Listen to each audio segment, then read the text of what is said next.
What's going on, Combat Sports fans? We have a prediction here for UFC 208. If you're new to the channel, make sure to punch that subscribe button down below into submission and punch the bell next to it as well to be notified when new videos are uploaded here at Joe's Commentary and Predictions. I'm Crazy Joe. We got Big Dog Jimmy here and Creepy Zeke. So Big Dog Jimmy and Creepy Zeke will be giving their predictions as well as I will, and then we'll be getting in some preview information on the fighters. So here we go. Without further ado, let's get right into the prediction. I'm going to be trying to get into predictions within the first minute of the video and then do preview stuff. So I am going to be going with the Gladiator Rick Glenn to beat Phillipe, the Filipino Assassin Nover at UFC 208 via KO/TKO in the third round. I do like the Filipino Assassin Nover, but I just don't feel that he'll be able to beat the Gladiator Glenn at UFC 208. Big Dog Jimmy thinks we're going to get a decision. The dog here, Big Dog Jimmy, he thinks we're going to see a submission by Phillipe Nover over Rick Glenn. And he's not giving me a round. He just says he believes it's going to happen, and it'll be an epic submission highlight reel finish. You know what I mean? And then Creepy Zeke back there, he thinks that it's going to go the distance to a decision for Phillipe Nover over Rick Glenn at UFC 208 Saturday, February 11th in Brooklyn, New York. It's going to be a really fun fight, very interesting. I'm looking forward to seeing these two featherweights go at it. Nover, he fought Renan Barão in his last fight, and Rick Glenn, the Gladiator, he had fought Evan Dunham in his last fight, and both guys are coming off of losses. They both want this W. Obviously, you always want to win when you go into war into combat sports and MMA, and you go inside of that octagon or cage or whatever you call it. It's different organizations have a different different designs for the cage. So anyway, so we're gonna get into Phillipe Nover first, and then Rick Glenn. So, but real quick with their records, Rick Glenn, the Gladiator, he's 18 wins, 3 losses, and 1 draw. And Phillipe Nover, the Filipino Assassin, has got 12 wins, 7 losses, and 1 draw. And it's going to be very interesting as the height differential, but it's funny because Rick Glenn is actually taller than Phillipe Nover, but he has Phillipe Nover has the reach advantage by 2 inches for the reach with the arms, and then with the legs, it's the opposite for Rick Glenn. He's got 1 inch reach advantage on the legs. Rick Glenn is 27 years old, is 6 foot, and then Phillipe Nover's 5'9" at 32 years old.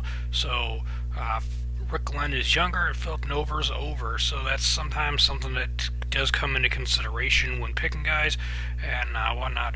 So we're going to get into Phillipe Nover right now. And Phillipe Nover, he's got 1 win by KO/TKO. It says 5 by submission, 5 by decision. He's got 1 loss by KO/TKO, 6 losses by decision. He's never been submitted, tapped out, or passed out in a fight via submission. He is a pretty badass dude. He is on a 2-fight losing streak right now. He won his UFC debut, though, at UFC Fight Night 66 by split decision over HOLM, and that was headlined by Edgar and Faber. So that was quite a while ago, back in May 2015. Then he lost to Zubari Turkhogov UFC Fight Night 80, and then Renan Barão beat him by unanimous decision at UFC Fight Night 95. And before he was on the losing streak, he let's go down to when he started his career real quick. He won via guillotine choke in his first fight back in 2003. Then his second fight was a draw. Then he went on a nice win streak of 4 wins with a KO, rear naked choke, majority draw, majority decision, and a Kimura. Then he lost 3 fights in a row: a decision, TKO, decision, decision win. Then he lost Marcin Held by split decision, rear naked choke, a draw. He lost a majority decision. Then he had how'd I get a hair in my mouth? Stop blowing hairs at me, Big Dog Jimmy. What the hell? So then, two unanimous decisions, rear naked choke, and then he debuted in the UFC with that split decision. He was in the Ultimate Fighter Season 8, where he had a rear naked choke victory, another rear naked choke, and then a Kimura. So he had 3 submission victories there, which is pretty badass. You know, and, so, I'm like, where? He had that stint in the UFC before Efren Escobedo, where he lost to him by unanimous decision in the Ultimate Fighter a finale. You know, and then he had back-to-back. He lost 3 in a row in the UFC, and then they let him go. And then eventually he came back. He was in Bellator at one point too, so he's been around. Phillipe Nover, the super Phil. Philip Supernova, the Filipino Assassin. He's got multiple nicknames.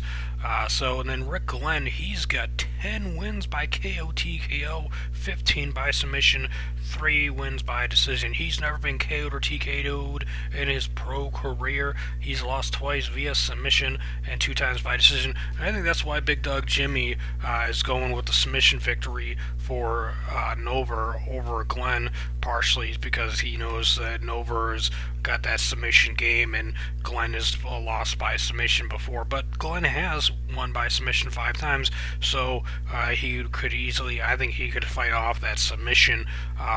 He's got really strong hands. He's really a lethal fighter with them hands and whatnot, and I think he's going to have what it takes to take out Phillipe Nover. Now make sure to let us know down in the comment section your thoughts and opinions. Let us know, do you agree with me on Glenn winning the fight by KO, TKO? Or do you agree with Big Dog Jimmy over here with a submission victory for Nova, or do you agree with Creepy Zeke with the decision?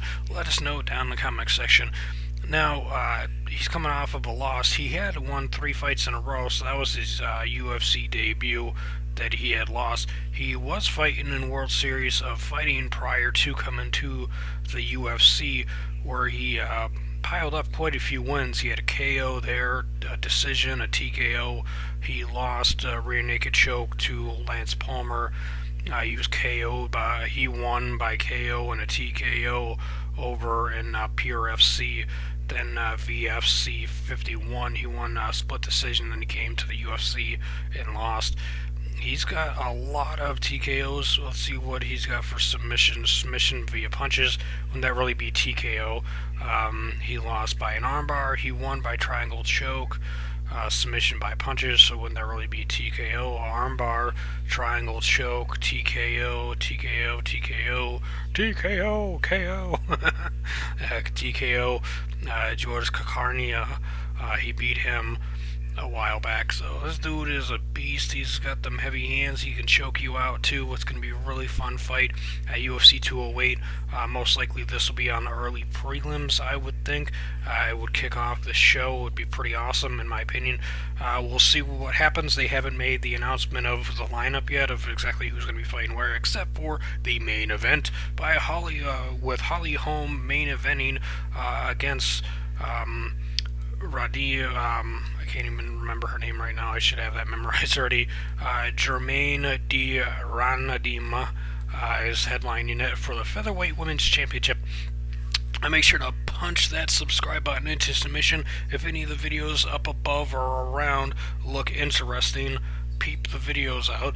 And make sure to slap that like button, punch the subscribe button into submission. Share the video with your family and friends. Thanks for watching.